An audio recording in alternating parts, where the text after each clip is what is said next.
Greetings, listeners, and welcome to another session brought to you by the Wednesday Night Crew. Tonight is a hiatus one-shot episode of the game system Vaesen, brought to you by the fine folks at Free League Publishing. Welcome to the mythic north. In dark forests beyond the mountains, by black lakes and hidden groves, at your doorstep, in the shadows, something stirs. Strange beings, twisted creatures, lurking at the edge of vision, watching, waiting, unseen by most, but not by you. You see them for what they really are. Vaesen. Welcome to the mythic north, northern Europe of the 19th century, and not as we know it today, a land where the myths are real. Cold reach covered by vast forests, its few cities lonely beacons of industry and enlightenment. A new civilization dawning, but in the countryside, the old ways still hold sway. There, people know what lurks in the dark. They know to fear it. All right, welcome back to Vaesen by Free League. We are playing The Dance of Dreams. Last week we had Victor, Torin, and Astrid and went to the Witch Cat Inn to investigate. And why don't one of you or all of you take turns to tell us what happened and how? Because we have 3 extra players. We'll get to them after that once we get the introductions or the recap out of the way. Well, we got a letter to go to the Black Cat Inn, Witch Cat Inn, Black Cat Inn, Witch Cat Inn, to be invited to a Shadow Theater puppet show of some sort, and it was signed by an NPC who had invited us. And we got there in the middle of a storm, and there were a couple of strange people in the tavern. And at one point, they all seemed to fall asleep, and we couldn't wake them up. And the only one... We had also learned from talking to the barkeep, that the barkeep's wife had passed away, following some having some interesting delusions of some sort, and that the barkeep's daughter has taken up some of those interests and following some of the same paths her mother has been on. All of this while the bar sort of deteriorates in front of everyone's eyes, with windows smashing from the thunder and roofs leaking like they never have before. The whole place seems to be falling apart literally before our eyes. The innkeep's daughter is of uncertain parentage. Her mother had run off with a troupe of actors, and that is the reason the barkeep is, that's nominally the reason the barkeep is so hell-bent on her not pursuing her mother's interests. But the other reason may be because she's just so darn good at it. My character, Astrid, went up to talk to her, and having seen her in person, was very impressed by the clockwork puppets that she had made, but also suffered a condition of hopelessness originally because she wasn't sure she'd be able to help the girl. The girl was standoffish, but the more she saw, the more like she thinks she might have to kill this daughter. And we pick up again at the Shadow Theater. Daughter's giving a private showing to the 3 of us. Yes, so it was up on the second floor. Up in the attic, actually, yeah. Yeah, up in the attic. And everyone else had fallen asleep down in the tavern. That's right. Everybody except the innkeeper, his daughter, and the PCs have fallen asleep in the bar, which kind of sent a chill down your spines because that's unusual. Yeah, you did find out that the daughter's mother, she ran off with an acting troupe, and she died while she was away, according to the stories that you've heard. You talked to a priest. You talked to Torin sort of talked to a paranoid woman You talk to just a local, and they let you know that the place is deteriorating. It hasn't been before. Usually, it's pretty well kept. So there's talk of it being cursed. There's talk of bad dreams of people who stayed here. And yes, we did end on the shadow play, which was well put together, as Astrid noted. But as we went through, the shadow play itself, I hope you noticed that my voice changed from the little girl to a different voice, and something popped out to scare you, and that's where the cliffhanger was. And we're going to get back to that cliffhanger because now we're going to introduce our 3 new characters. Let's start with you, Chad, because you're on the left of my screen. So tell us who you are. We're also going to do what's called a advantage. And so in Vaesen, before you start off on a mission, you can basically do like a short scene saying like, oh, I practice my gun. Sean said he cleaned up his gun. So sometime during the mission, he'll get a +2 on his range combat skill if needed. I believe, I forget what everybody else did, but you keep track of what it is and give me a short scene. Tell me what a skill that you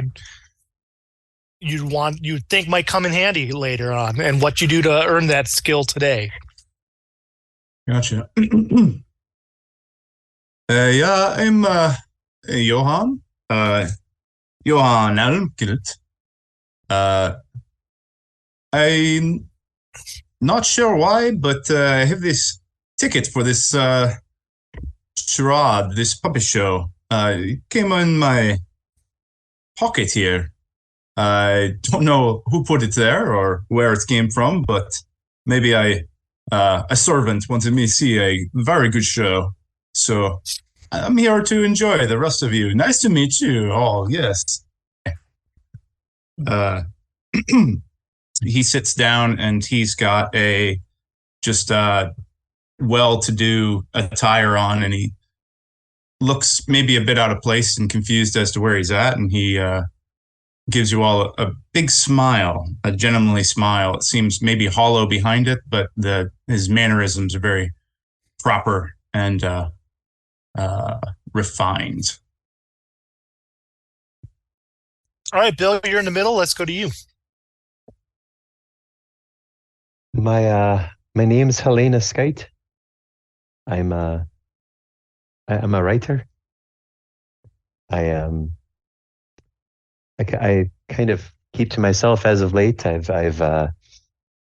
some of my writings have got me in a little bit of trouble, we'll say, with some of the many of the locals considering my ideas to be rather revolutionary, because I wish for a woman to get her fair share in the world. But I've been spending a great deal of time with trying to skulk in the shadows, if you will, for lack of a better way to put it.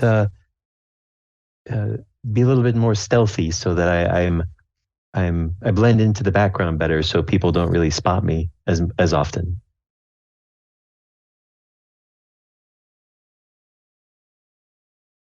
Finally, let's move on to Emily about who's playing. Go ahead, Emily. I am Valentina Backlund. I'm a local soothsayer. Many people come to me for some herbal remedies or other things like that. I have a couple of children at home.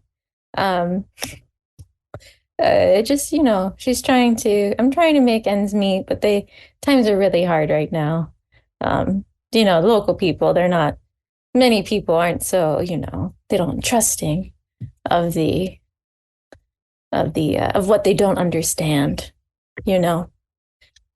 so yeah, I think this morning I went out to the woods, and I found a spot, and I made a little offering to my to the goddess of the forest, and and hopefully her blessing is upon me. All right, very good. Do you guys have something for advantage? Some kind of, like what you think you did, to prep for this mission? And just, like I love what you did there, Chad. But like you're all part of the same society. You're all kind of working together. We're gonna say that you guys were coming from the south, and that's why you didn't ride with the other two. So you were coming from the town of Sigtuna. So you took, you went north while they went south.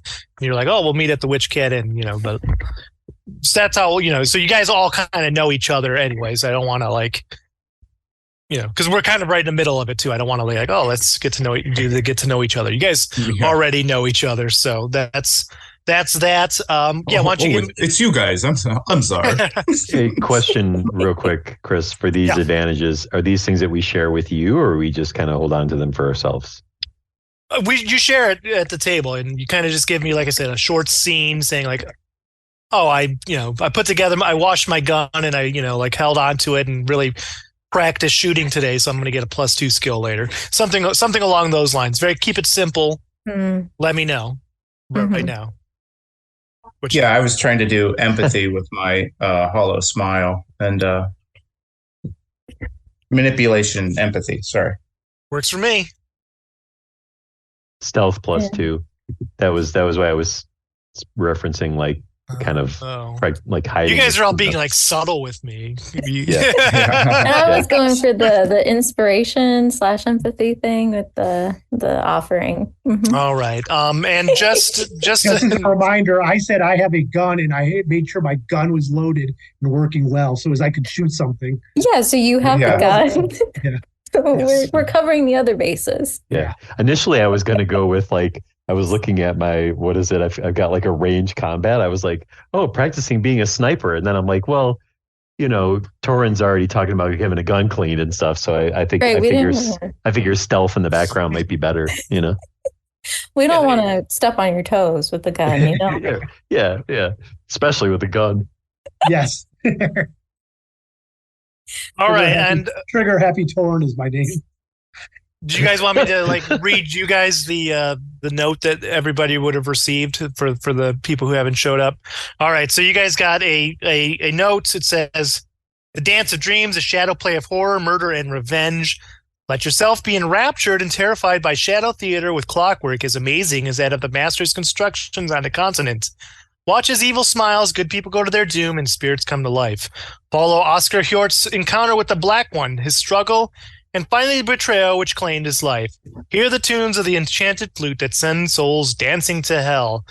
The show will premiere shortly at the Witch Cat Inn, not for the faint of heart." And that is why you are all headed off to the Witch Cat Inn this evening. And all right, let's pick back up with upstairs. You three arrive. You pull in from the storm. The place is falling apart. There's nobody in the bar to greet you. You see, we'll say that one person is still just asleep on the table, which is kind of unusual. They're kind of knocked unconscious. And at this point, you hear possibly screams from the attic. So you guys, the shadow play is done. The girl, Sophia, her trance kind of breaks, and out of the from the shadow theater itself, like one of the shadows starts forming, and then just a monstrous creature pops out, just gaunt with dead eyes, almost like a skull face. And everybody make a fear test against. You need 2 successes on this fear test, and as a gentle reminder, I will tell you how to do a fear test and to let the other people hear what the fear test is. So you can either choose to tackle the situation with logic or empathy, your 2 mental skills. Whichever attribute is better for you would make sense. When you're looking for 2 successes. 2 successes on 3 dice. Ooh. What quantifies success? A six. roll of a 6. Oh shit! I only got one. Well, so you three who just arrived, you don't need to do anything for me yet. Oh, well, Oh, that's sweet. Because good. you I guys- that's didn't very roll good. good. You guys did not show up to see Excellent. the Shadow Theater. You're in the basement, and Exactly. so you're, All we heard is some screams, That's maybe. great. Yeah. The little Mhm. screams are fine. We're good. yeah, Yeah. no problem with that. Totally normal. No big deal. You just go right back outside. Sounds You like know a what? hell of a show up there. So I saw Jonathan Victor. You did a cheer. So I see. Yes. I No, see- Victor through his faith has rolled 2 successes on 4 dice. So Wow. Very good. What about Torin, who looks like he's got not a happy face on? I thought I was going to push back the fear, but then it overcame me. This is not a roll I can push. You can, but you're just going to take in condition anyway. So I don't, like you tell Yeah, me. then I will not. Yeah, like you become terrified. We'll roll a 6-sided die to see what happens to you.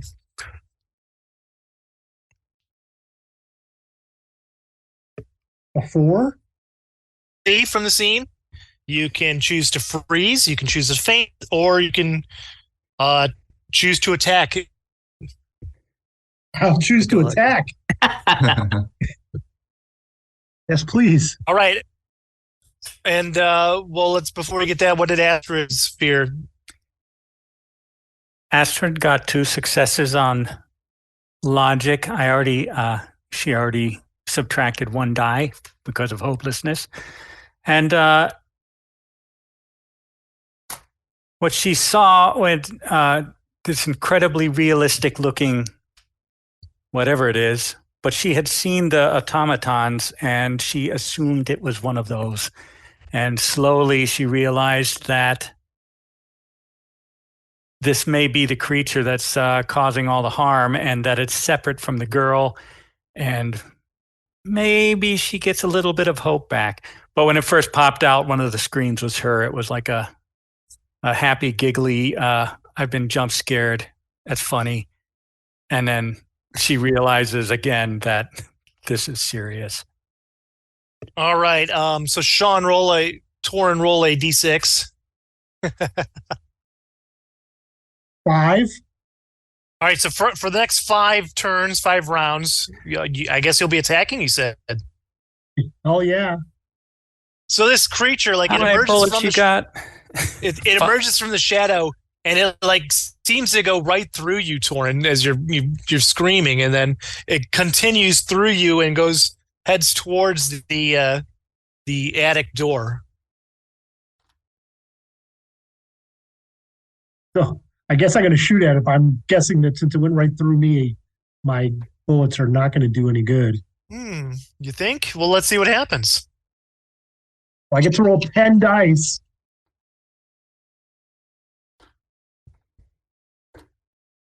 Would you believe I rolled 10 dice and not a single 6 among them? For reals? I got 5 ones. I didn't even get a 5. 5 ones, 3 2s, a 3, and a 4.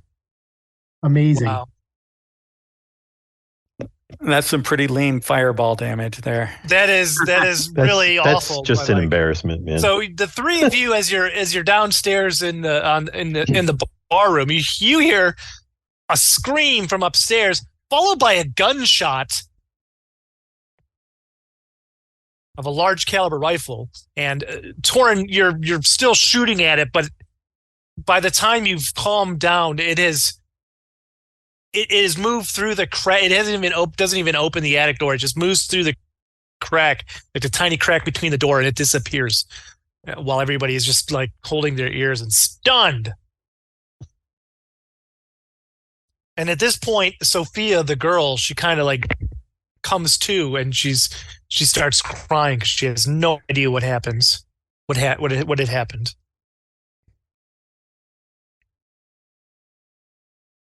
Girl, what was that creature? I don't know. What happened? I don't even know what happened. What's with the shooting? You were possessed. You unleashed a demon, and it ran off. I don't know what you're talking about. So this is not the usual play. You don't end this way. This is. Are this they is all? My play came through in my dreams. It was through my dreams. Do you have scripts, or is this all improvised? It's in my head, all of it. All of it. Can we head upstairs? Like, is that something? Can we? Absolutely. No, that's not this. It's not that kind of game. Not that kind No, of yeah, of course you can head You stay, upstairs. you stay on the first floor. Yeah, like, Roll a stair check.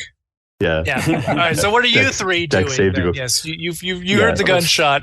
Yeah. So Helena, so we know each other, right? Yes. Okay. So Correct. Yeah. So Valentina, Johan, we should probably head upstairs. Our the others might be in a little bit of a situation. Oh, P.S. I have a pet dog, so Aw. like I So guess it's he's barking with. like crazy. I Cute. guess he's with me because it's under my weapons list as well. So, Nice. What so kind that's of dog is it? it says in parentheses a Swedish Valhund. Ooh. Oh, I those don't know what those that are is. pretty big dogs, I think. Yeah. No, isn't Okay. that the dog with like 6 toes that can climb up shit and hunts puffins? I don't know. Somebody wow. Google that. Lisa, what's a while we're- Valhund? This sounds like a Google Never heard of check. this dog. Yeah, so How many someone dice is Google that? Swedish Valhund. I don't have to roll. I think it's a 6 for puffin Google hunting check, dog. though. I've never even Okay. heard of it. All right, so yeah, so I grabbed my He's so cute. I got it. Okay. His name's Seamus. I can't. That's the best I got. I can't think Perfect. of anything. So say, come, Seamus, and I hit my leg, and Seamus is right there next to me, and I say, and I wave to you guys, to you two, to head upstairs. Yeah, Valentina starts like running up the stairs. Yeah, I think that sounds like Torn. Yeah, we're in the right spot. All right, so you go up to the second floor, and there you see a. Oh, let me just quick That's a look at it. little dog. Oh, it's so It's the little precious. dog. Yeah, that is cool. Yeah, Oh, I he's want that. adorable. Everyone listening, it grows to about 20 to 30 pounds and kind of looks like a corgi. It almost Yeah. it is very corgi like. Oh, Yeah. it is so cute. You know what? The smallest dogs are the most vicious. That looks like a cute dog. I love this dog. My cute dog I'm gonna have to take like a -1 on your your tag rolls because something that cute can't be vicious. Well, did I mention it has some blood stains in the corner of its mouth that I haven't been able to get cleaned out yet. There we go. So maybe it's a werewolf. We just don't know. Yeah, right there you go. Could be. All right. Yeah. So you go to the second floor, and you see a man in his 40s, a rotund man, big beard. He just kind of has like an empty look in his eyes. He just like stares at you, and then he like goes down. Just walks past you without even saying anything.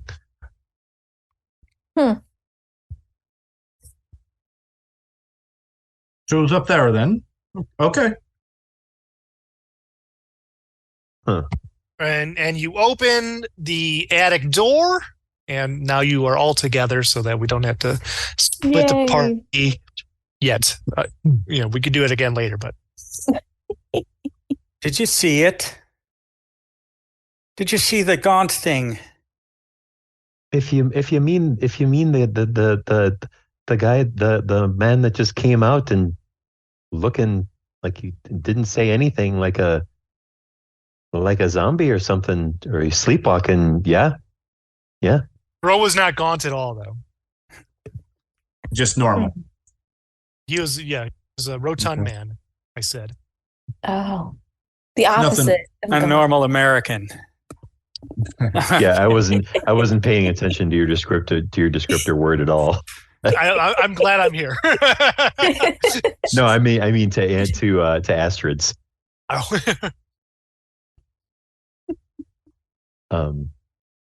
It came right out of the stage, and it just slipped through the crack in the door. I shot it, and the bullet didn't do any harm to it. Went right through it.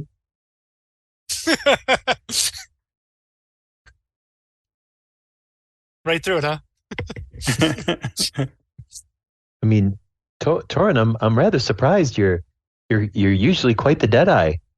I was, like I said, it went right through it. Did no I don't know. damage. It was rather gaunt. It was 2D. It just turned sideways. Yeah. So Either way, so it's is it on the just us loose. up here now, or is it? And it went Oh, right through you. there's a girl crying in the corner. She's a teenage girl who bears she's crying in the corner. By the shadow play theater. One of you settle her.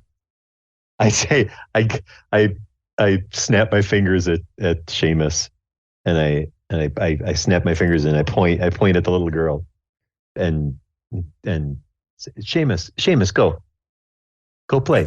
And so Seamus kind of goes up and just knows enough to like go up to the little girl and just kind of like sniff and try to look cute. And she absentmindedly pets the dog. Cool. As one would do when a cute dog like that shows up. Yes, consider her officially distracted for the moment. So did the thing, was she involved with this thing? She brought it here. She did her little shadow dance, shadow play, and it came to life. She may be possessed. Does one of you have a way of making her, exercising her or something? Something wrong with her. So I want to use I'm just going to use this right. I mean, this is a one shot, so I'm just going to use this right off the rip. I want to use my talent. This automatic writing thing. Okay. So I'm going to tell me more about that. Yeah, I'm trying to figure out the way that I want to. So I pull out. I say, Torin, maybe dial it down a little bit for this poor girl. Let's see what the spirits tell us. And I pull out one of my notebooks out of my side pack, and as I start to flip through it, and you see me kind of start to zone out a little bit. And I start to do what's called automatic writing. So when channeling spirits through automatic writing, I can use inspiration to gain clues. The game master provides more or less vague clues, predictions about the future, or momentary insights into the thoughts and experiences of your enemies. Extra successes reveal more clues. On failure, the game master decides whether you suffer a condition, become possessed, or undergo a personality change. Fail. So I'm going to use inspiration for that, and I'm going to roll that now, and that's going to be 8 dice. I mean, Sean rolled 10. And... Let's not worry about that. Okay, that's 3 6s in total. All right, so I can give you more or less vague clues. Predictions about the future or momentary insights into the thoughts. All right, insights. So you feel like this dark power, this creature, it is looking for revenge. Okay. And it wants revenge on 4 of you, but you're not entirely sure why it is looking for revenge on 4 of you. It feels like maybe something to do with the shadow play theater that you saw. Maybe, that there might be some clues there.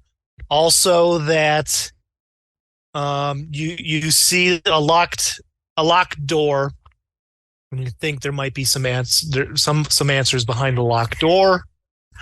That's clue number 2. And then let's say clue number 3 is just a dark space that is bigger than you think it is. Okay. Those will be 3 clues for your 3 successes, and I hope those were more or less vague. Yep. Yeah. Torin. So it would seem as that creature that you say you hit, looking for revenge, on some of us. It's surely not me, of course, but definitely looking for revenge on some of us. And so I think we need to all watch our backs, I would say. Is Olaus here with us? And Olaus was one you of the left him- sleepers. yeah, one of the sleepers. You left him downstairs. Because I wonder if Olaus lured us here because of this thing was after 4 of us.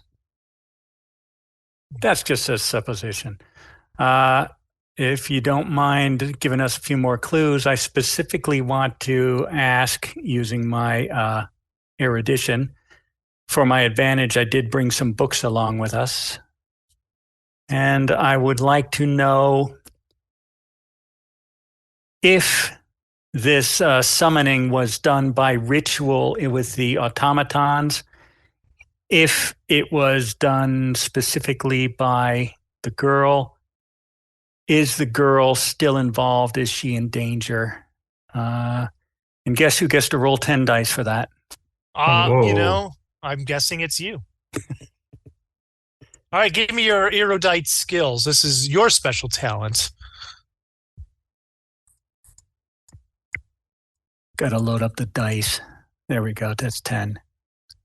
1 success. One So success. easy, is it? It is. This is just like that Aliens game. It is very much just like Alien, where you think you got it, but you don't. All right, with 1 success, you think that this is the work of a revenant, a haunted spirit. It's filled with hate against those that have wronged it in life. It is often invisible, but is known to take the shape of a monstrous being with sharp teeth and claws. And that is what you think you're dealing with here. I show the picture in the book because it's a picture book. This is like in Buffy the Vampire Slayer. They get some They pull out some old books printed in black letter and with stone etchings, stone prints. Can you? Okay, Oh, there we that's go. Let me. There it is. sort of. Nice. Yeah, that works. And the blur makes it enough that it does look like an old timey book that you're looking through. There you go. So that is what you gain out of from your skill. If it is a revenant, I think the girl is still in danger, and I will stay close to her. So we're in an attic, right? You are up in an attic, yes. Okay. Do I see any from where we came in? Do I see any other doors? There are no other doors. There is just the attic door. Okay. That we came it's a into. trap. It's a trap door that you would have came up. Okay, got it. There's like Okay. a small attic window, but nothing. I think we need to go back down. We need to do more. And Johan, what do you think? Where there's nothing else up here, unless you see something different. Well, no, they've been in here for a while. I guess what we're looking for is not in here. You seem like you could sneak around and find us the next avenue. I'd like to look around and see if there's any sort of way of tracking this creature that is there anything on the shadow play stuff that the girl put together? Is there any like ectoplasm on the walls or anything like that? I do have a bloodhound tracking ability that I could use. if that would make a difference. I mean, you can roll an investigation check, and I can give you some information, maybe. Investigation, so not this tracking vigilance thing. Okay. Well, you could do that, but I just I'm gonna tell you right now, you're not gonna find anything. I guess is what. All right. Like, Well, there's nothing. There's no physical evidence that you can see left behind. Well, I did get 2 successes out of 3 on my investigation check.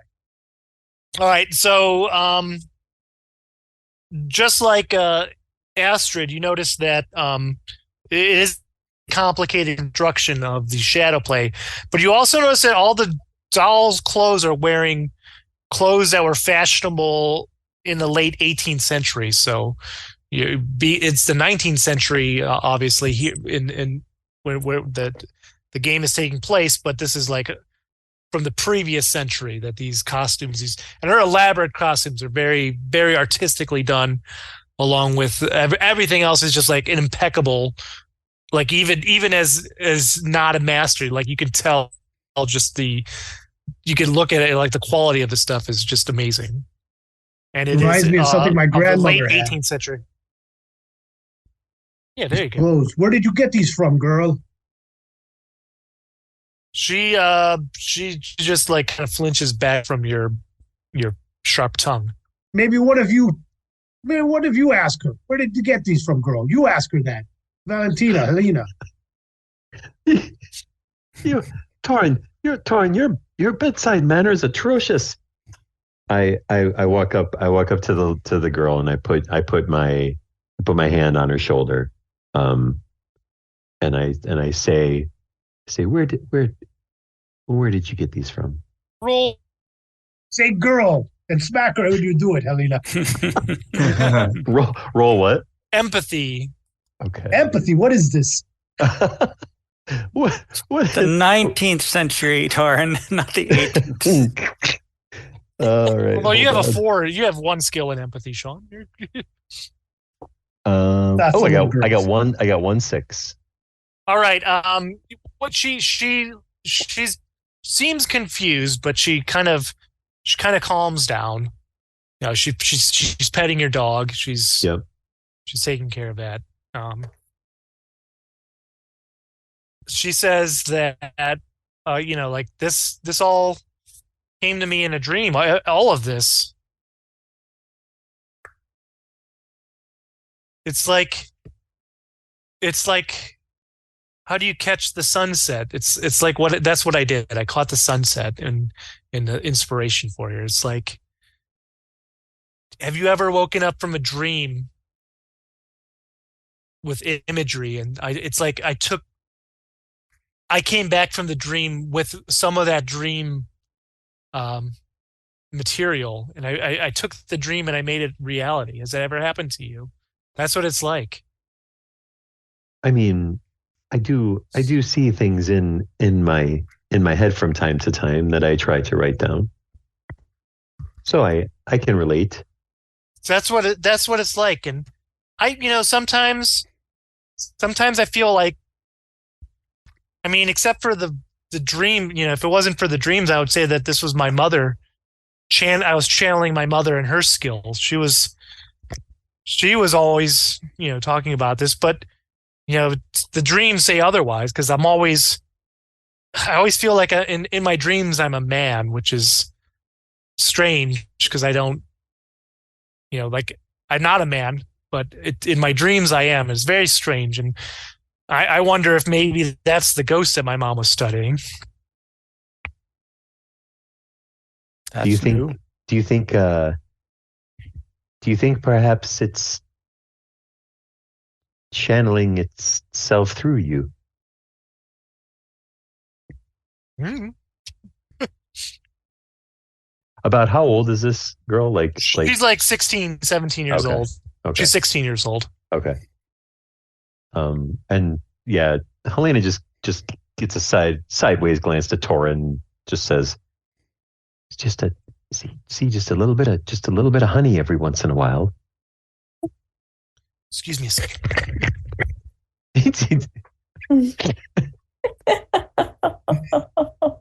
Okay, so what do we what are we going to do?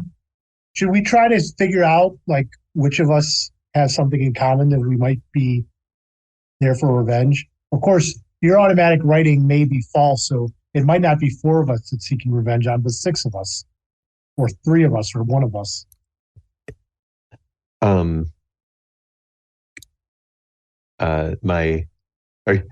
you asking? Are you saying this is Torin or not Torin? Is your automatic writing? There you go. Is it true?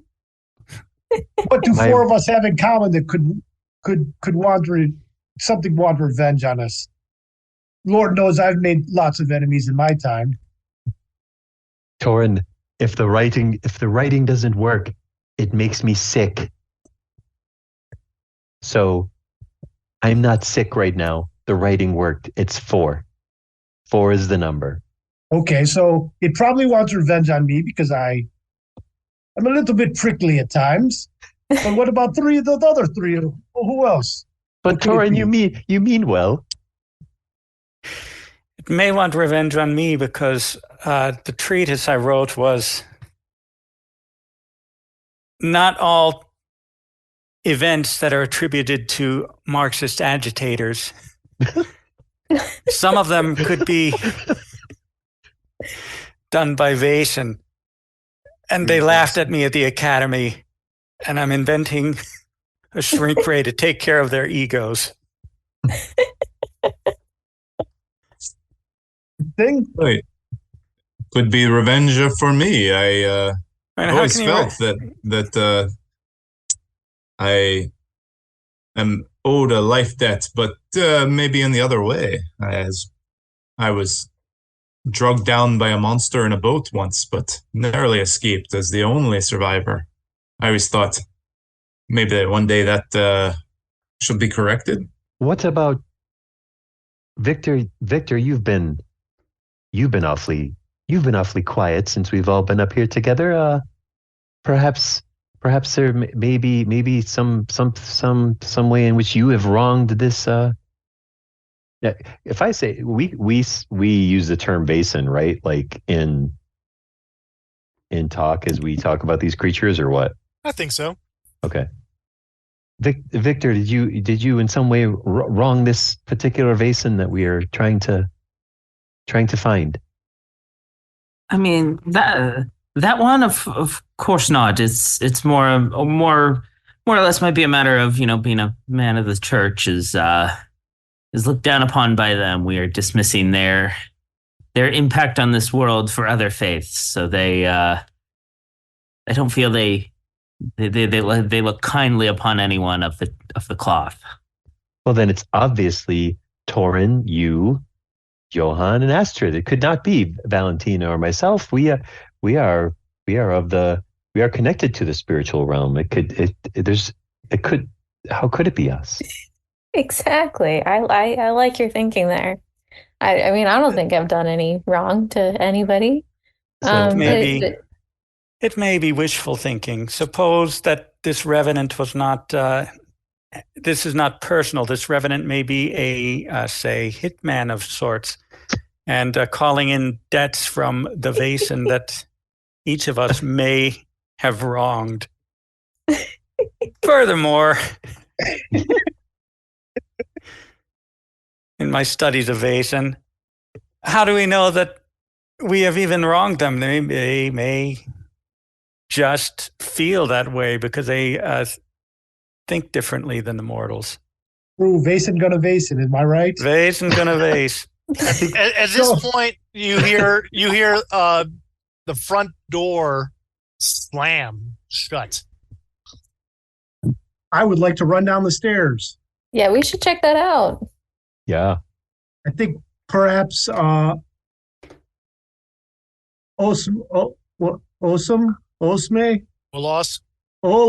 might need to have answers that he's hiding from us. Let's wake him up as well. But first, downstairs, what is that slamming? Seamus, come. Snap my fingers. Is everybody going downstairs, or are we splitting the party? I will do my best. This sounds like a hint. I mean, I don't, because like there's 6 of I'm just saying, I am staying with the girl because in spite of my hopelessness, I hope to protect her from this thing she unleashed. However, I would like to try to convince her to come along with us, as there is strength in numbers, and I give a strength in numbers speech. Maybe try to convince her first before, you know what I mean? Because maybe then she can just come with us. No, she's staying in. He's staying. Anybody else? You're all heading downstairs then? Everybody else besides Astrid? Victor's heading downstairs. Yeah, I'm going downstairs. I'm not letting Torin go on his own. Like he's too hot-headed right now. Johan says, I'll stay with you, Astrid. Last time I went down when Torin was hot, and he pulls up his cloak that he's got, and there's like a hole in the side of it. Come in later. I remember that. he owed you a few rounds after that one. Yeah. All right. So the four of you then, besides Astrid and Johan, run downstairs, all the way downstairs. You notice Torin, Olaf, still asleep on the table. Fast asleep. Is the bartender, innkeeper around? There's nobody else inside the building on the first floor that you can tell. I would like to go to the door and try to open it and look outside, because that innkeeper was here before and he was awake. Yeah, give me a investigation, I think. A door opening check. Bet you that door's locked. Well, I mean, it's you're in a lighted room. It's, like you're looking outside into a dark dark and stormy night. Would you say he's looking into a dark space? No. Damn. I'll take a condition to push this roll. And what condition would you like to take for that? Did I double up my anger, or is there another one that's similar to anger? I mean, I think anger, there is angry, frightened, or hopeless. I feel like you're an angry kind of guy. Yeah. Well, I already had anger from but I don't know if that went away. That was when we were first investigating back in. No, that condition is stuck with you. You're like it's still affecting you. Well, if I had that, then if I already had the anger from not being able to investigate way back when, I'm gonna go to hopelessness then. Works for me.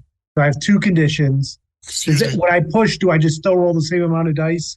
I think so. Even the condition comes after the push. All right. Well, I got a success that time. You see a rotund figure heading towards the stable where you met Olos in the first place. Underneath the stable doors. He's heading towards the stables. He seems to be carrying something, but you can't quite tell what's in his hand, and he's muttering to himself. I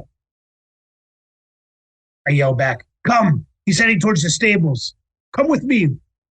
Whoever's nearby, I don't even care. And I start walking out. Helena comes with you and brings and snaps for Seamus to come along as well. So yeah, Seamus is still licking the girl's hand. No, Seamus came with Helena. Okay. Yeah. So yeah, you head out into the rainy, dark, stormy night. The rain hitting you, getting you chilled to the bone, that you finally got dry from before, but now you're soaking wet, and you come upon it's the innkeeper, and he's heading. You catch him underneath the stable. He's carrying a noose in his hands, and he's like, "I can't believe I must pay for what I've done. I must pay for what I've done." I raised my rifle and said, "Put down that noose, or I'll shoot. You cannot kill yourself. It is against the ways of Don't kill yourself, or I'll kill you." Trying to confuse him. It doesn't matter. I deserve it. I'll deserve it. Whatever you give me, I deserve it.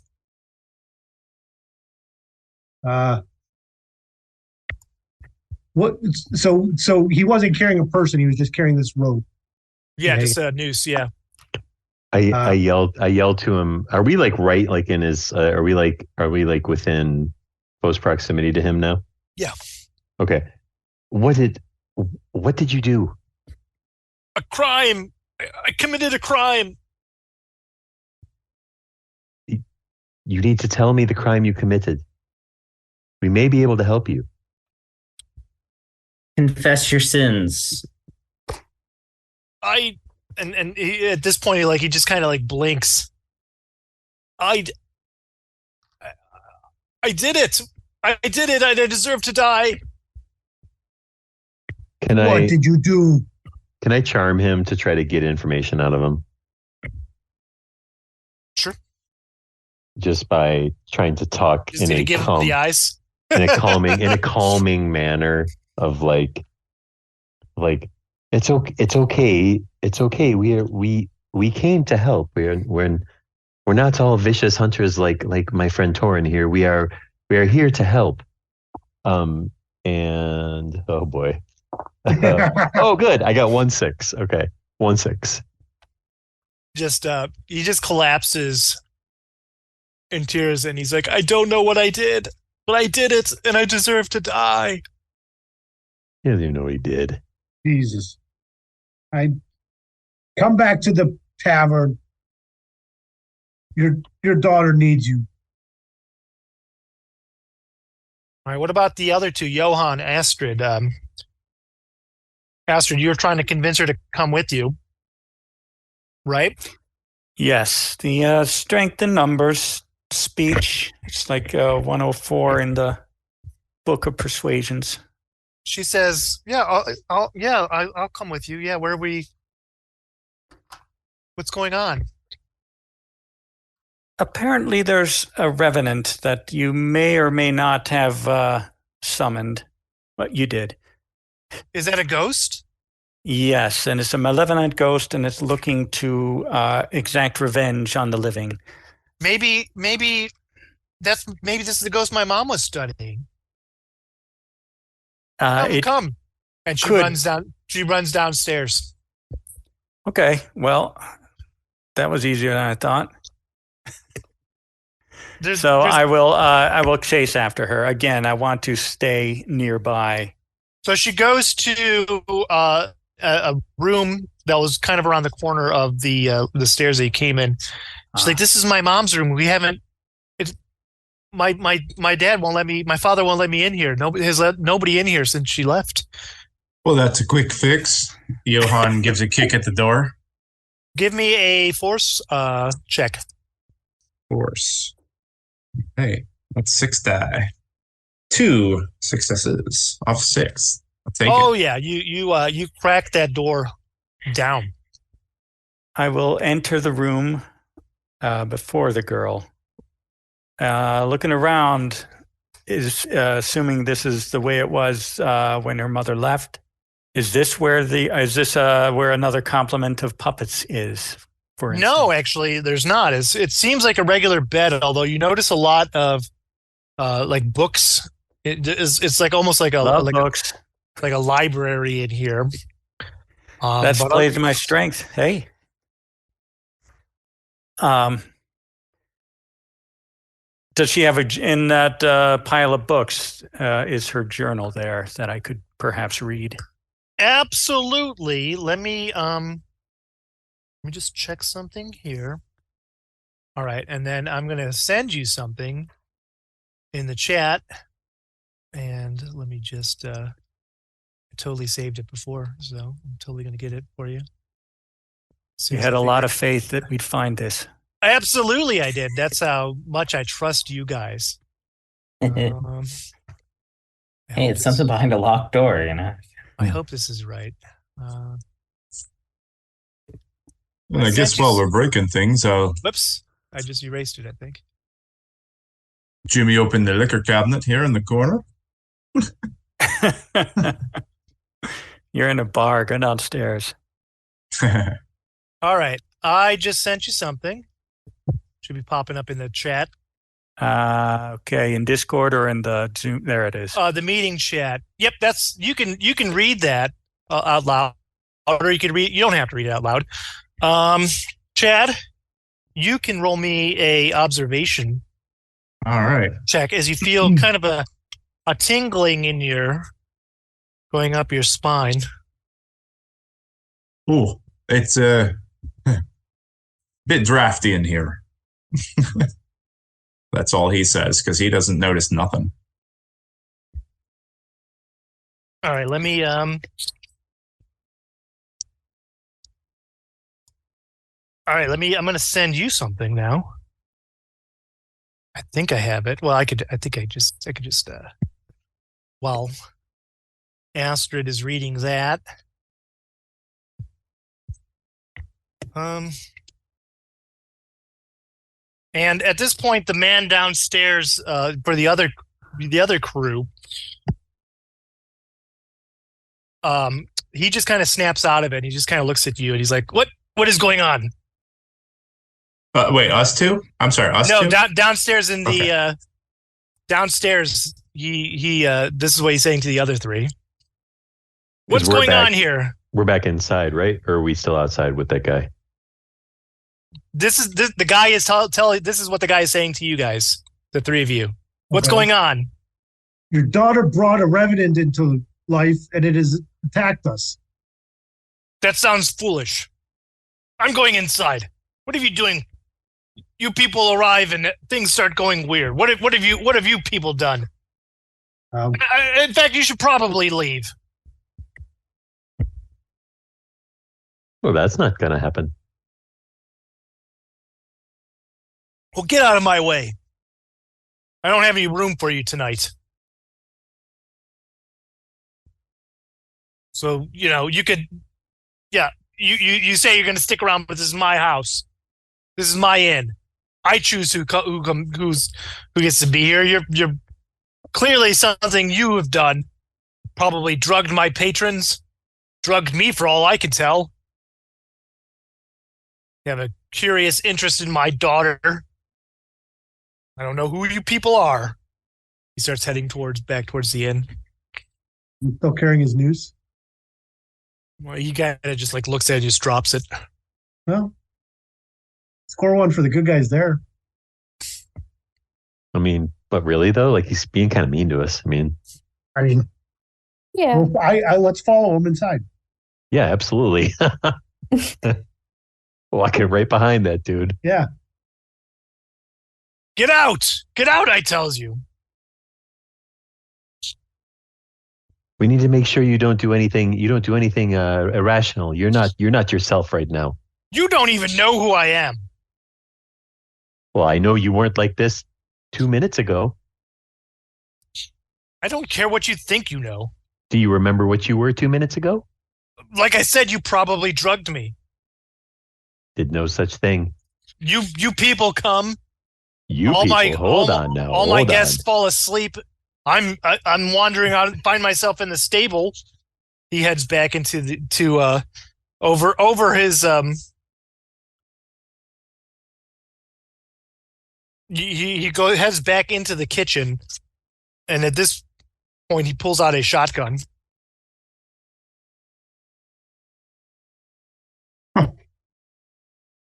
This escalated real quick.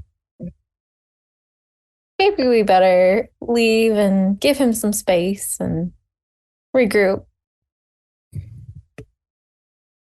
The others are still upstairs. Yeah. We can't leave them behind. Okay. We need to figure out how to calm this guy down. Good sir, use some logic. Two of us didn't even get here until after your patrons fell asleep, and the other three were coming for a play. We have just as little clue as what's going on here as you do. Roll me a empathy check. That was good stuff. Oh no, I'm looking for sixes. Oh wait, I can roll one more. Ooh. What's this about pushing? Well, you could take a condition, Okay. angry, frightened, hopeless, because this is a mental thing. We could go with frightened. Yeah, I'll do that. Well, And you're then scared of the dragon. shotgun. Ah, there we go. There's a 6. And then With the frightened, I lose 1 in either logic or empathy. Yeah, you would just take a -1 roll on Okay. any type of those mental skills. Okay. At this point, he's like, well, all right, you two, and he points to Helena and you, Valentina. Fine, stay, whatever. But you, Torin, you're trouble. You gather up the 2 that you came with, and you get out of here. You're right. You're right. You guys weren't here when the strange things happened, but he was, certainly. And he and his friends were asking about my daughter. So you need to go collect those other 2. In fact, we'll go. Let's all go together. Let's. And then we'll skip over to Astrid and Johan up in the wife's room. Have you taken a chance to read what was sent to you? I did. And I forget all about protecting Sophia. And I run out yelling, I know who it is.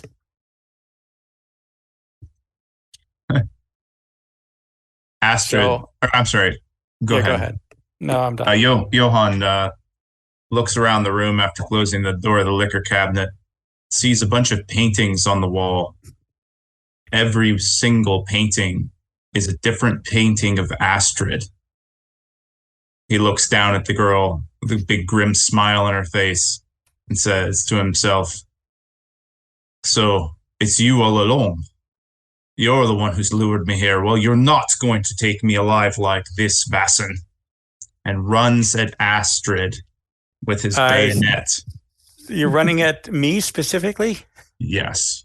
All right, let's do quick combat actions. So every combat you can take a slow action, which is like attacking, wrestling, fleeing, persuading, or you could take so you take 1 slow action and 1 fast action. Fast actions are kind of like reactions. So like in this case, Astrid might want to take a dodge reaction, a riposte, or a parry reaction. Parry. What's the difference? I don't know the difference between parry and dodge riposte. is an agility, whereas a parry would be a close combat / force skill. So whichever. Okay, well, let me metagame and look at my stats. So it sounds like Johan was going to do an attack with a melee weapon, correct? Yeah, right as Astrid, I'm assuming, is right on the other side of the doorway as Johan comes out. Astrid's right, yeah, like about to head out. Yeah. With his it's just called a bayonet, but I was considered a large knife. All right, so yeah, make me a close combat roll. You witch. Oh man. 6 dices. No success. I mean, I think that might 4 5s. In this instance, that might be a good thing. So Astrid doesn't have to. I know. I wanted to draw some blood. Get stabbed. I wouldn't have been sad about it. You witch. Well, I try to parry anyway. He missed because I got 1 success on the parry. And I will continue. I will now back slowly down the stairs with my eyes upon him and my rapier always moving between his blade and me. Now, at this point, I should have some cards. Let's see if... So, like, an initiative in this game is, just like Alien, is a 1 through 10 as well. So, I can draw cards for the 2 of you. And Johan is battle hardened. You are used to battle. When drawing for initiative, draw 2 cards and pick one of them. Oh, good to know. Good to know. All right, so I got Johan, I got Astrid, I got Johan. Johan, you have a 7 and a 5. And Astrid, you have a 9. Lol. So, Johan, what else? What are you going to do for your next turn here? Is it like 1 turn? Yeah. You get a fast action, slow action kind of thing. Oh. And I took the fast or slow?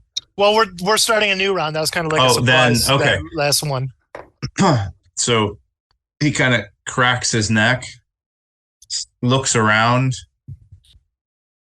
A different demeanor shows upon Johann's face, and he just gives a smile, like, "Oh, sorry, Astrid. It's just keeping you on your toes." And he seems to have snapped out of it. Sheathes his dagger. There you go. Astrid, what are you up to? Not buying it. Fair enough. I continue to back down the stairs, and I say that this isn't you. This is the Revenant. I know who it is. And I'll keep going down the stairs. It's not carefully. you, right? Okay. Well, you'll have to take my word for that. Just right. so you know. All right. This isn't you. At this point, like you guys all meet again in the, I would assume on the first floor. Sammy, you meet on the second floor as Sammy the innkeeper comes up. He says, "Oh, there's the other two, that father and the other." And Shut up, wife beater. Excuse me? He's got a shotgun in his hand. I have a journal in my hand. Shut up, wife beater. I have a journal. I know what is happening. I don't care what you think you know. Get out of my inn. You are part of the problem. I don't know what you're talking about. I show the journal to the rest of our crew. Maybe give and them. I'm keeping at least 3 people. Exactly. I'm keeping at least 3 people between me and Johann. And I say that Sammy's grandfather, Piri, had slit a man's throat and buried him in the garden. They specifically desecrated the ground so that he would never rest. And as such, he has come back as a revenant. Puri and 3 accomplices are the 4 people that the revenant wants to kill. We're just stand-ins. Victor, I think you're up.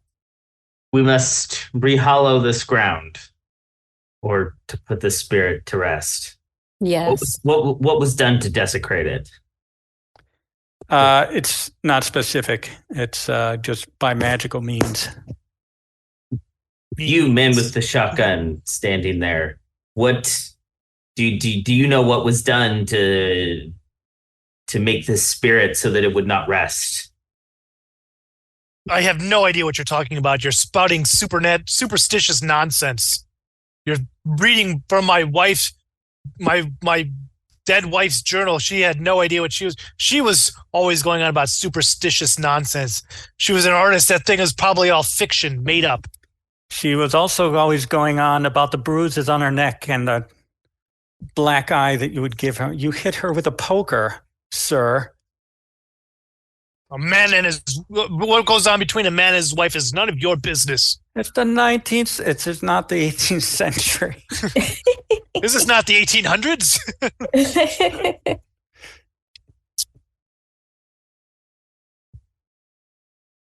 Anywho,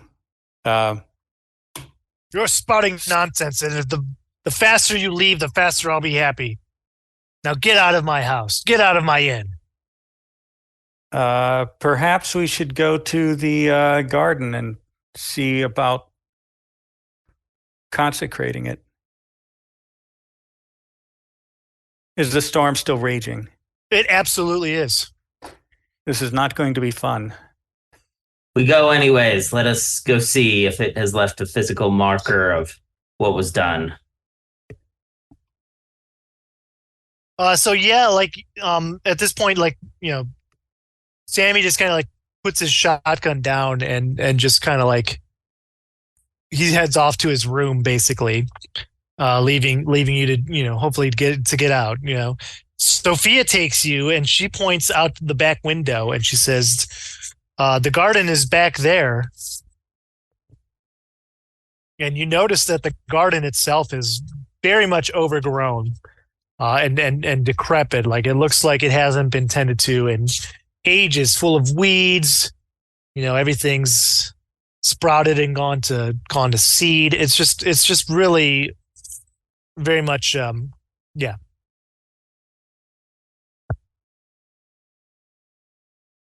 Are we all out there? Well, she's just pointing to this mound of dirt that's the garden / cellar. And she says there's a door there. A locked door that leads to a place. It's a root cellar. It's a mound with a room dug into it, and so it's almost like just a very, very makeshift kind of door, heading into this darkened room, into this cellar. I think we should check that door. What was your writing, Helena? I think yes. I'm going to go check the door. I will follow and offer backup. See if I can open the door. Yeah, so you open it and it's just it's just a small mound. You're thinking to yourself, a cellar, yeah. How much can it be? But you just feel like the wind hitting you coming from all out of the cellar, and it just leads down into darkness. And just you see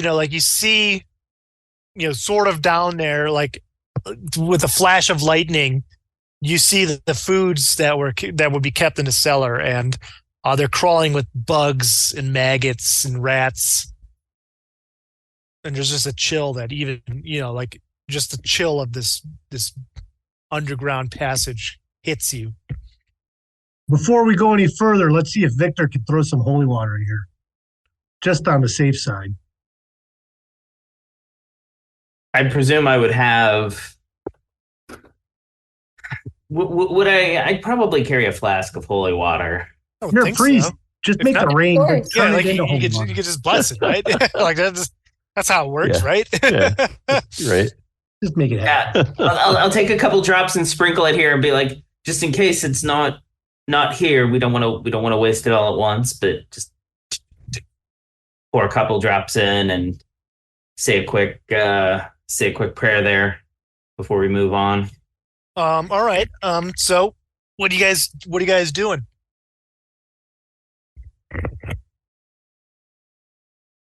I feel, I hate to say it, but I'm kind of inclined to think that we need to go into this space deeper. I think you may be right, Helena.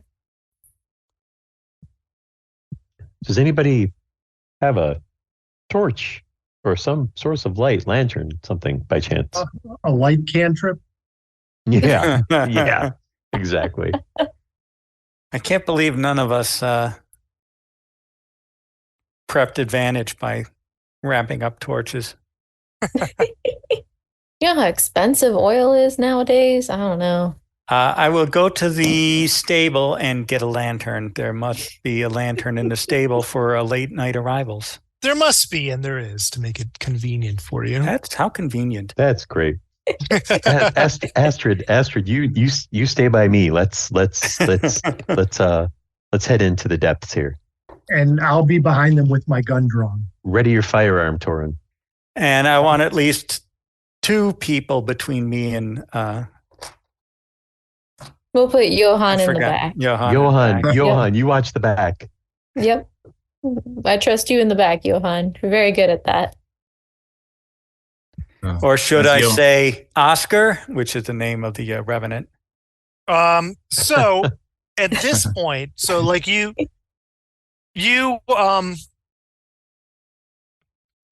turn a light, you shine it down in there, and like you see where the food is, but then it just keeps going further and further down. And like just on the edge of your vision of the light, you see a figure standing there. And somebody besides Astrid, who I'm assuming leading the way with the torch or with the make me an observation roll. I got it. I got a decent amount of dice. Hopefully will work in my favor. Here we go. Observation? Yeah. So what's this push thing? So you could take a mental condition of frightened, angry, or hopeless, and it gives you -1 on your skills going forward, but you can re-roll these rolls now. And I'm taking angry. This whole situation is starting to get on my nerves. I'm starting to feel a little bit like Torin. And it just made me less observant. So that's cool. You just see red is what you see. Yeah, I'm just seeing red. Like I can't. What? There's something I don't even know. Why are we even down here anymore? And as you head down, this seems pointless. You hear the whispers of Albert, my love. You were everything to me.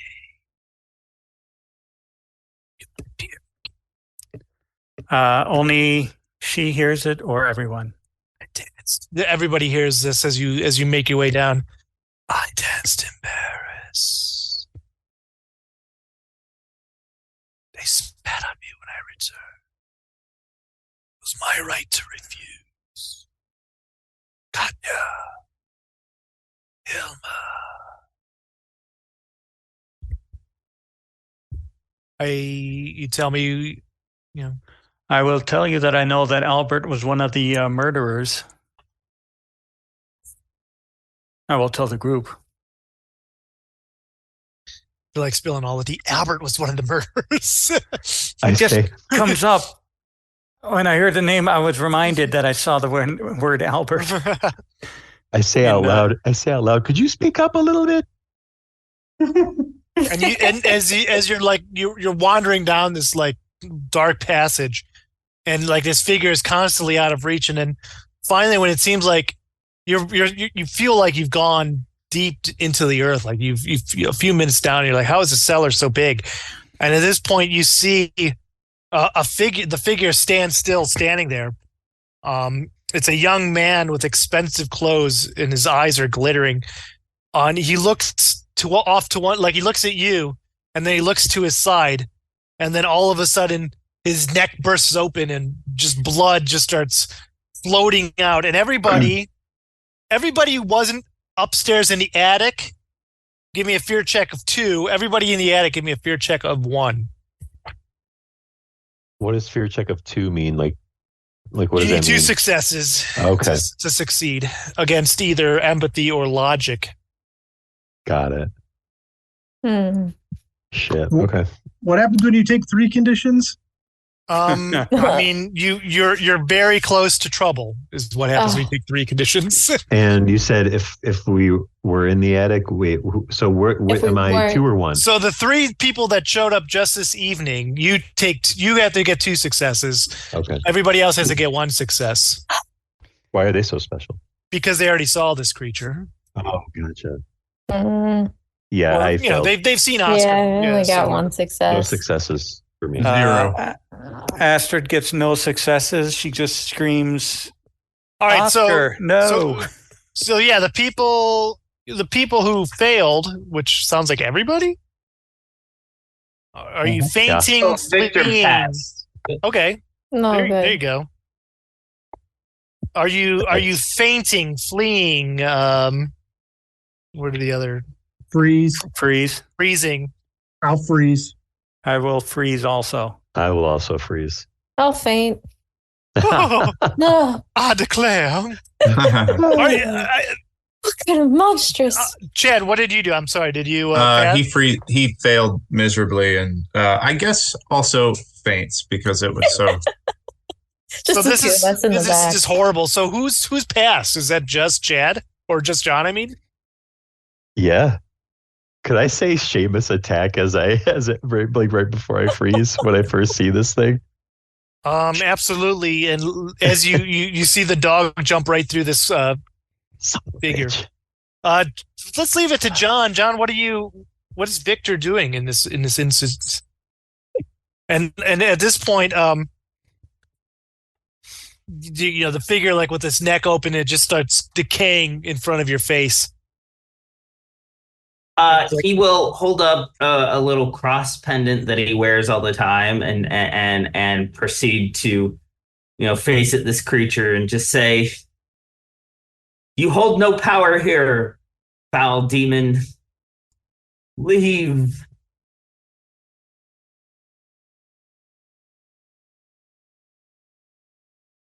Make me a no, he goes to claw at you. Let's roll initiative. Let's do roll initiative like it's the other game. Let's pick initiatives for us. You have a 9, which is totally awesome, right? And he gets a 1, or it gets a 1. So it is going to attempt to claw, like it just runs at you, and it calls you.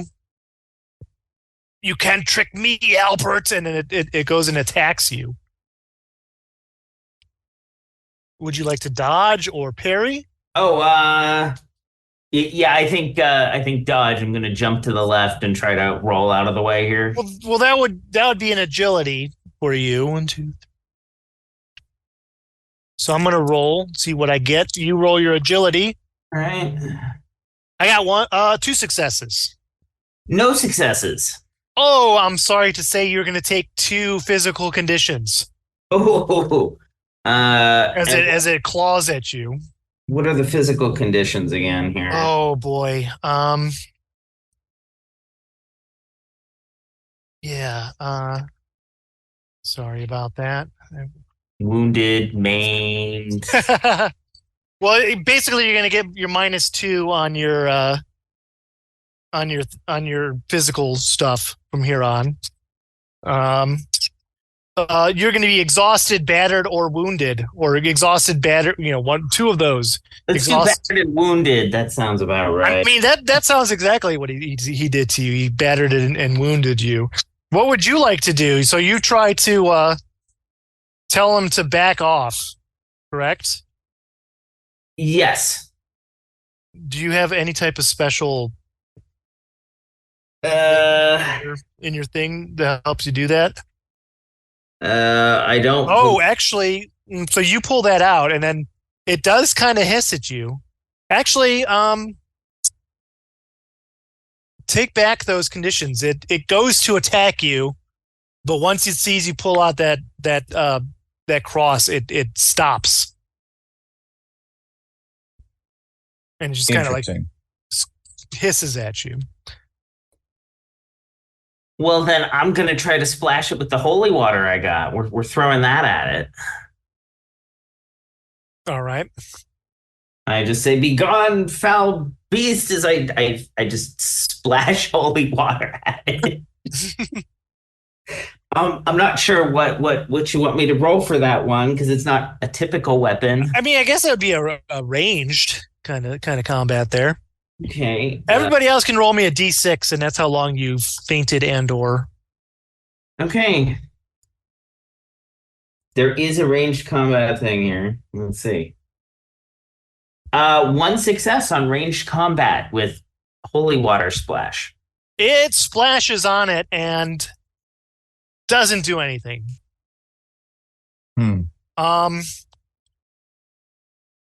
Does anybody get up after the first?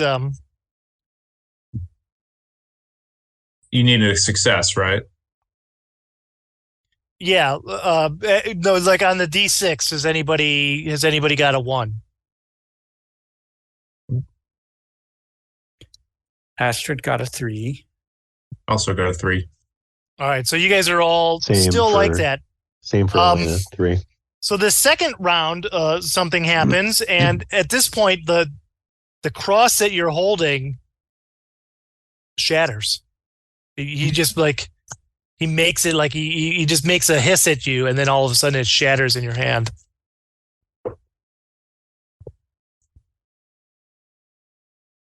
Oh, that's not good.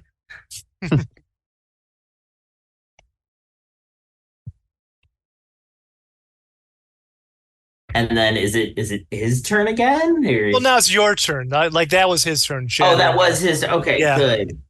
Otherwise, we were really screwed. Okay, let's see. Well, the holy water didn't do anything. I do have a dagger, so I think what I'm going to do is I'm going to draw the dagger and take a lunge at this guy. Absolutely, do it. It's going to be close combat. The dagger has +2 bonus, so rolling.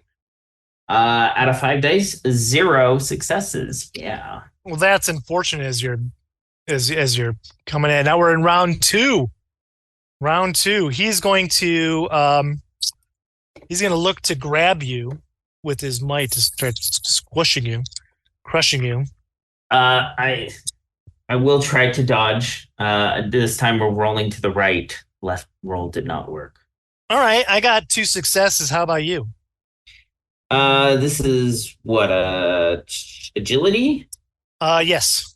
Oh yeah, this is totally gonna go well. 1 success, actually, which is well, unfortunately, I got 2, so it does manage to like grab onto you. You could use you could try to break out with your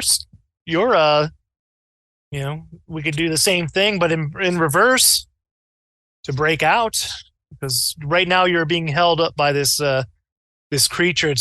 It's horrid death breath in your face as it keeps calling you Albert and saying, "You killed me. You betrayed me. I am no Albert, you foul beast." And I will take the dagger that I'm clutching here, and I will stab at its arm that is holding me here. All right, give me you roll for your close combat. Okay. 1 success. Okay. Yeah, you manage to like scrape and you fall as it drops you to the ground. Is like, you with your knife, Albert. You deserve to die for what you did to me. You and Sammy and Kilma and all of you. I am no Albert, you demon. You will. Round 3. Who's with us on round 3? Yeah. All the people. All right, someone finally. All right, so I think I had a 7. So like, oof. So who else? I got John. I got Chad. I got Helena. Who else is in there? Astrid. Yes. Well, all right. Well, it's still going to be this creature. It's going to actually claw you, Jonathan. And he says, "No more of your lies." And man, I got no successes on that. Astrid, you kind of took this all in. This thing's yelling all these names at you guys, and is convinced that you are who you are not. I know I can't reason with the unreasonable, but I will try anyway. Is it manipulation? It is manipulation. I will try to convince Oscar that I know he was wronged. I know he was wronged by Peary and Albert, and I just don't remember the other 2 names. You said Sammy and I think Kilma and Katya. Kilma. Katya. Kilma, Katya, yes. I know you were murdered by these 4. Those that you are killing now, take a close look. Let me see if I can get back in the action. Those who you're killing now, take a close look and you'll see that that we are not your murderers. How do you say murderer in a murderer? Is that it? Murderer. Murderer. Boop-a-doo. What was Apologies to all Swedish people Yeah, right. And chefs, all chefs. and Swedish chefs. So yeah, roll the manipulation. Your manipulation roll. And That would puppeteers. only be. That's 2 because I have a condition. Okay. No successes. Oof. Do you want to push that roll? Push it. I'll let Victor get scratched up a bit. Does anybody want to aid him? Maybe with I think we can aid. Because if I get 2 conditions, then I'm down to 1 die. I will aid. But not If that comes I'm allowed. after the pushing of the roll. How does aid work? Well, let me see if I can find that in this book. I'm pretty sure I read that you can. I think it gives you an extra die. Maybe It gives me 1 extra die. if you have a talent that's plus. That's in. Things in pushing the roll, failed tests, helping each other. All right, so it's up to me to what kind of bonuses I give you, but like, how would anybody else like to help attempt Astrid with what Astrid is doing? What is Astrid doing again? Have you not been paying attention? I've been To the- trying to to the last convince round, the no. Revenant that that we are not the ones who had wronged him. Gotcha. And next round, I'll take another stab at it and ask him questions. But this round, I was just asking him to look and see that we are not the same. I mean, you guys don't have to aid. I'm just offering. Well, yeah, that I want to as- aid. as- I want to aid. I'm gonna say, look with your eyes. You can obviously see that we are not the people you think we are. All right. Why don't you give me another? You can get another die on that roll, Astrid. So roll 1 more die. Try to make a success. Oh, I got a 5. Okay. Damn it. You could tell that it does not believe you. So, Helena, you were aiding, correct? Johan, what are you up to? Johan's gonna, I guess, let this play out, and then if it doesn't look like it's going to work, draw his pistol. You're going to shoot me again? All right. Thought that was Torin. All right. We are in round 4. Yay! So I take it. This is. I think we're all. Oh, what did you want to do here, Jonathan? I'm sorry, I think I skipped you there. Doing all that, what would you like to attempt in this round? I think at this point I am going to run over to let's say Valentina. Let's say And- Valentina. Yeah. Since you're still out, I am going to. I have a special action to bless you, Aw. and that will let you She add sneezed. +2 to a test of your choice. Yeah. Once, Cool. one-time deal, but and try to get you back into this. All right, so we are in round 4. I've drawn an initiative card for basically everybody else. It is going to. Well, where is?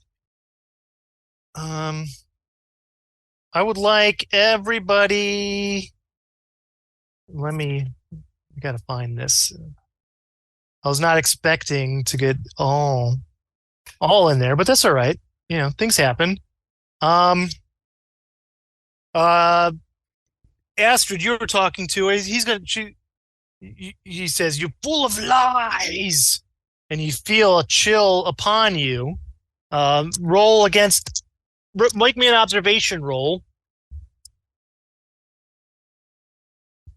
as you feel this chill come upon you. Oosh. Yikes. No successes. Yes, so you are going to take a your teeth start chattering with cold, and your face go pale, and you are going to take a physical condition on as you start freezing. Okay. Cold as he calls you a liar. Now, Emily, Valentina, it is your turn. What would you like to do?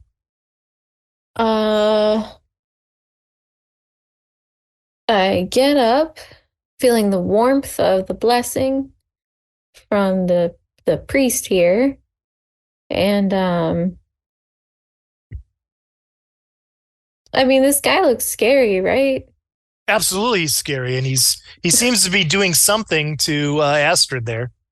Okay, then I want to try to distract him by I have a whip. Cool. And I'll crack it, hopefully at him. Yeah. All right, go for it. Hey, stop. Get away from my friend. Stop doing that. Close combat. Okay. That's a physical skill, so that's fine. No successes. So it just kind of like snaps near him, but it doesn't It phase him. screams at you. Andrew, Astrid, what would you like to do? Okay, second round of persuasion. Stop. You're trying to kill the people who are going to give you release. All right. Is anybody helping out? And how would you help out if you are helping out? Please help me out. Please help me help you. If anybody is. I mean, nobody has to. Well, I got I'll one take it. success without help. It kind of, through the chattering, it kind of like looks at you and it says, "I don't know you." Stop fighting us. And it kind of stops. Helena, what are you up to? So you said it kind of stopped? Kind of, yes. Okay.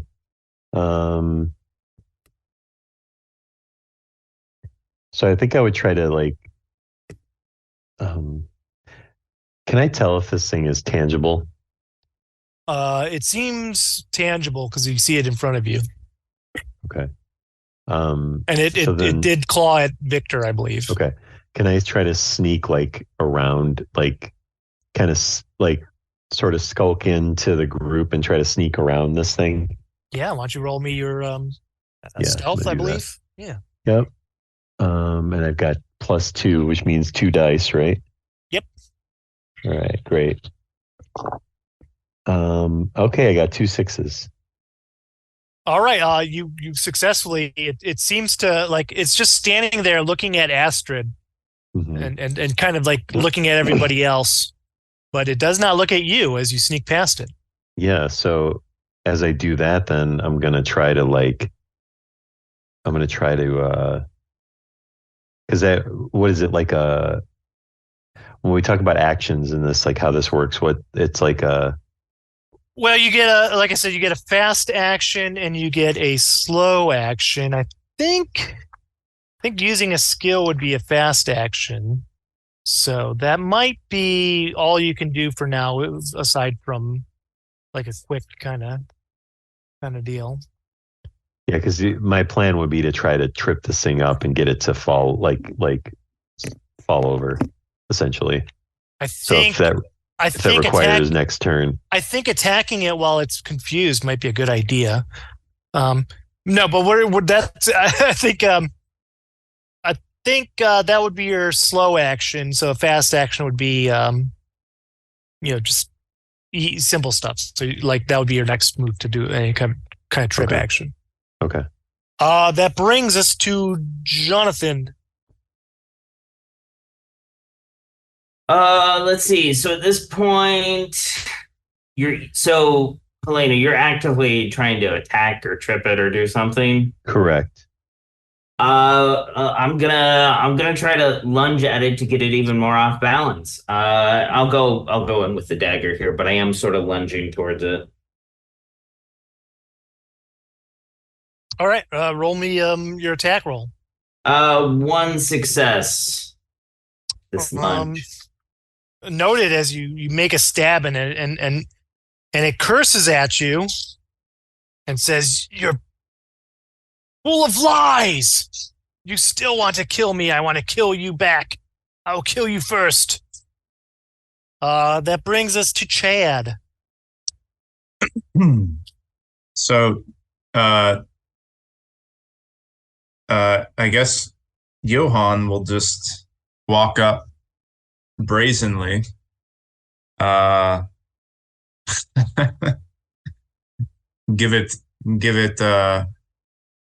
him a smile and say, "Is this truly the face that you're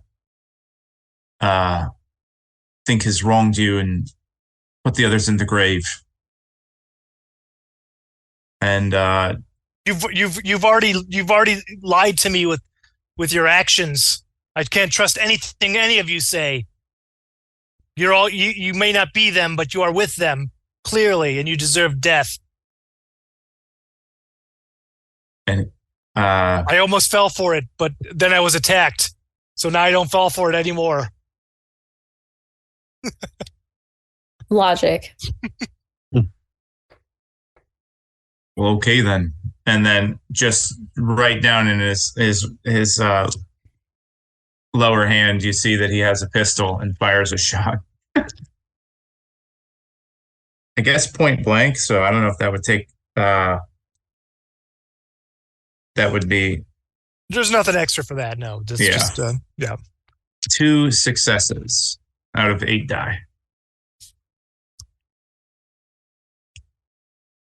Okay, you hit him. It's got another condition.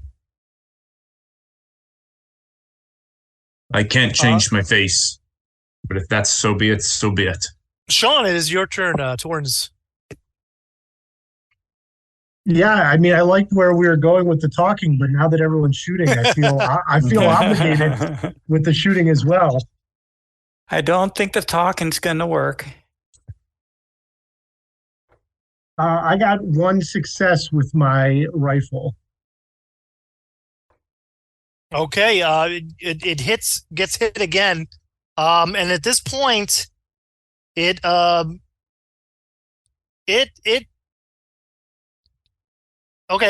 does something, and then also it is going to.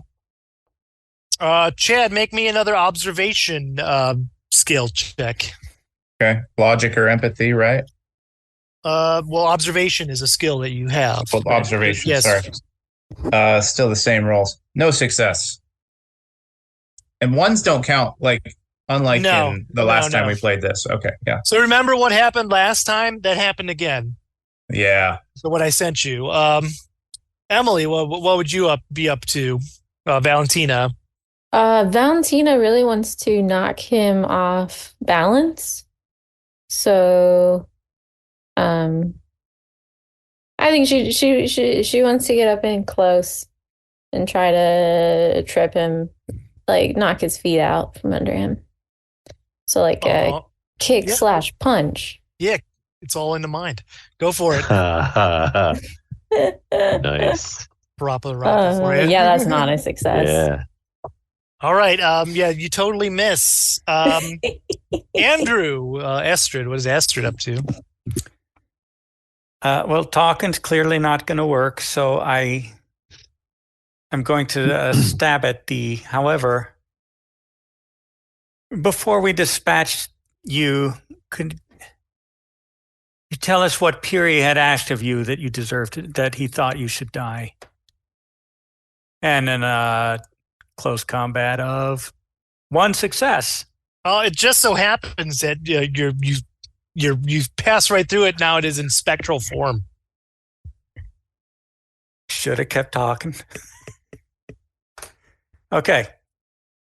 That brings us to Helena. Well, if it's in spectral form now, I can't do anything. I mean, you tell me. You can do whatever your heart desires, Bill. This is a role-playing game.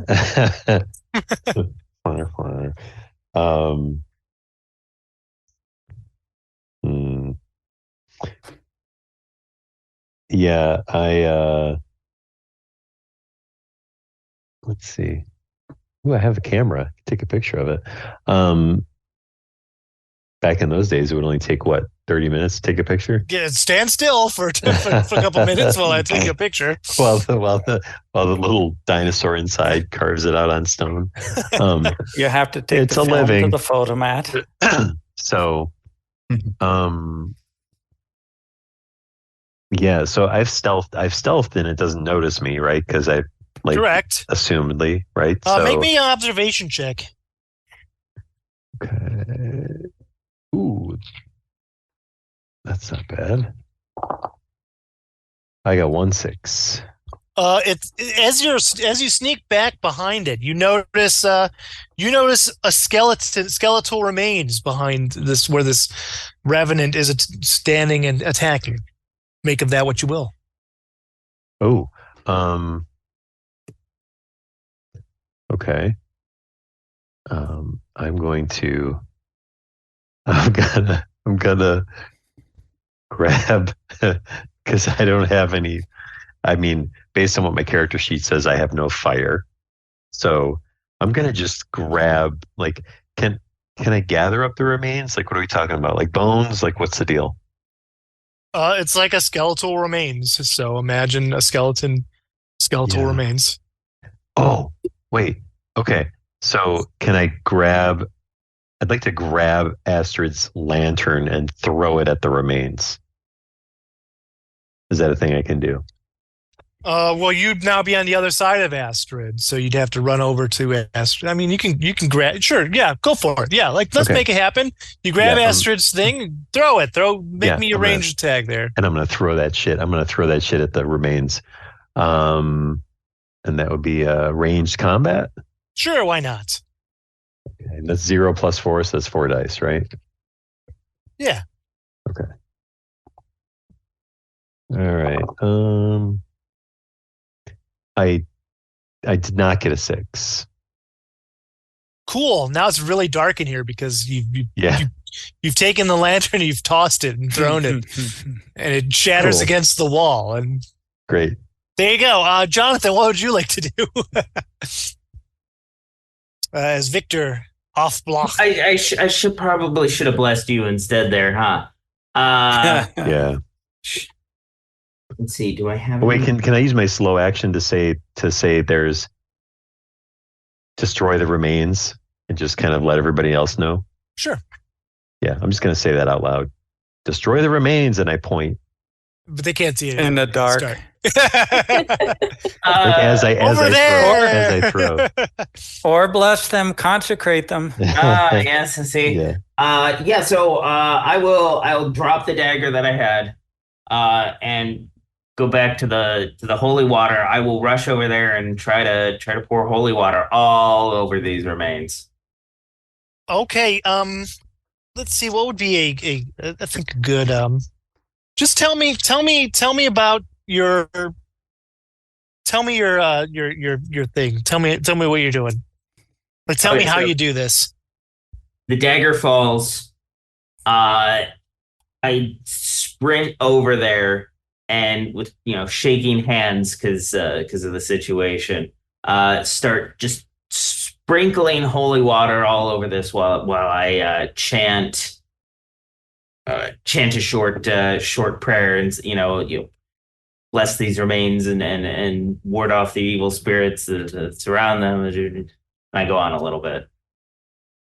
So the wind in this tunnel, this cave starts picking up, and like there's a small bit of flame from where Helena threw it, and then almost like a whirlwind, like a vortex, like a holocaust of fire as it just burns up, and it like sucks up the skeletal remains and the revenant and you see it like, oh, and then all of a sudden, like, the fire just like goes out completely, and you find yourself, like in this darkness, like just quiet, like even the storm outside has stopped, and you find you're just in this small cellar now, like even the room, like it was so roomy before, but now you're just in a small cellar somehow, and it's calm and the storm has stopped, and you go outside and you see the people outside, and they were holding torches, and they were like almost heading towards the cellar to do something, but they kind of snap out of it, and they wonder where they are, where they've been, and then... Hey there, listeners. Would you like to support the Wednesday Night Crew as we go on adventures in Eberron, as well as play through other game systems as we have in the past, the Revenant has like Ice Fleet and Alien the role-playing game? If you're interested in supporting us, just go to patreon.com/Eberron Adventures. And then maybe you could be as cool as Jonathan and Andrew. It's not necessarily a shoot kind of game, which... Once again, that's patreon.com. No, I meant you guys just spelled that before my dramatic. Donate and get your name in the credits. Which I was like, that's kind of cool. Him, her, him. Anyways, thanks for your support. I'm glad it was you, Chad, because we'll I see you next week. You'd go with it the best. Yeah. You're also your character had the lowest observation, which I kind of I thought about it. I kind of noted before. I was like, I'm gonna try to. It was going to be, and because I thought about it for a second, in that pitch black room, you just saw one flash of a quick illumination. You look up, and Johan's face is crazed, looking over at Torin, and he's holding up his cloak that's got the hole in it as he fires a pistol shot at Torin's head. That would have been good. Dang. Well, I hope you guys enjoyed Vaesen. I know, like, you might have been a little more difficult for the three of you who came in this evening, without, but that was it great. was good. Yeah, it was fun. Yeah. That's a fun setting. Definitely. Is it kind of built like Monster of the Week type thing, or like? I would think so. Where like every mystery has its own kind of creature that goes with it, and then you have to. It's more or less about, like using the skills to kind of investigate what the creature is and how to defeat it. Nice. And that's more or less what the most of it is, and you confront it and you try to figure out how to confront it and all that stuff. So, and were we the murderers? No. So what happened was that the grandfather was a murderer, and the Revenant was confused and thought that basically was like the murder happened 50 years ago. The Revenant kind of just reappeared recently and thought that it was still 50 years ago, so it was just confused is more or less what it was. Yeah. And Poor there's guys. like a backstory about it, and like we could go through experience points, but this was a one shot. If we ever wanted to actually play, I'd let you guys like create characters and whatnot. I mean, just to get more into it. But I thought it'd be a nice way to get a taste of this setting, the game. Yeah, definitely.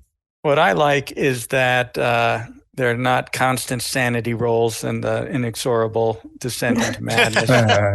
But it's just quick on the fear flip rolls. side, you only have 3 conditions that you can get. So it's a lot faster. Yeah, it does seem like more intense, and I think there are ways to like cure yourself of the conditions. I'd have to look into that more. I know specifically there are ways like taking rests or whatever, but yeah, I was kind of hoping I'd get somebody to 4 conditions just to have to roll on the table, but it's all good. Next time. Well, that's another reason why I was targeting Torin, because I was like, I think I might be able to trigger something here. That's awesome. Anyways, I had fun, so I'm glad you guys did. It was good to take a break, try something new, and hopefully our Patreon enjoyed it as well. Yes. Jonathan, Jonathan said yes. Yeah. And Andrew, right? Yeah.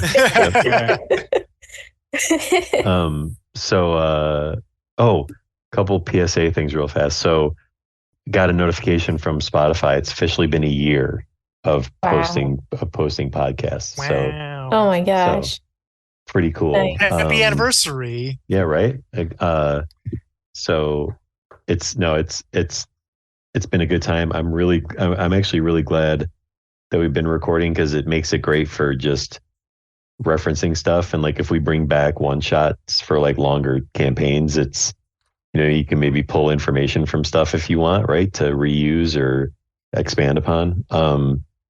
We'll go back to Windshire next week and pick up where everybody was, and probably a month out. No, probably like 2 to 3 weeks out from completing this adventure, and then it will be a longer hiatus until I finish up my class over the summer. So there'll be an opportunity for either more one shots or a slightly longer mini like campaign adventure type thing. So keep that in mind for a couple weeks from now. Sounds good. Cool. We can discuss what we want to do and who wants to do what. Exactly. Yeah. Yep. But no, Chris, that was a lot of fun, man. That was good. I'm glad I was able to come tonight.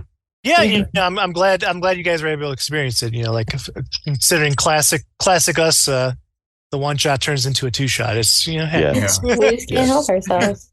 Yeah. Yep. I was like, awesome. are we going to turn into a 3-shot? I don't know. That's right. We probably had you scared for a moment. I was wondering. I was like, where's this going to go? I was like, I missed with the lantern. Well, I guess we'll just see you next week, I guess. See you next week. We'll stop there and you guys all die. Right. That was great.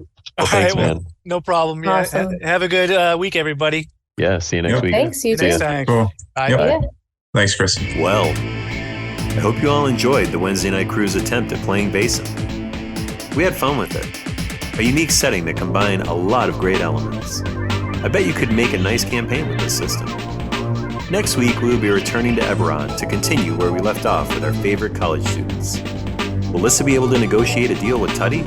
Listen and find out on the next session of Eberron Adventures, brought to you by the Wednesday Night Crew. And as always, thanks for listening. Hey there, listeners. Would you like to support the Wednesday Night Crew as we go on adventures in Eberron, as well as play through other game systems as we have in the past, like Ice Fleet and Alien the role-playing game? If you're interested in supporting us, just go to patreon.com/Eberron Adventures, and then maybe you could be as cool as Jonathan and Andrew, our first 2 supporters. Once again, that's patreon.com/Eberron Adventures. Donate and get your name in the credits. I mean, that's kind of cool. Anyways, thanks for your support, and as always, we'll see you next week.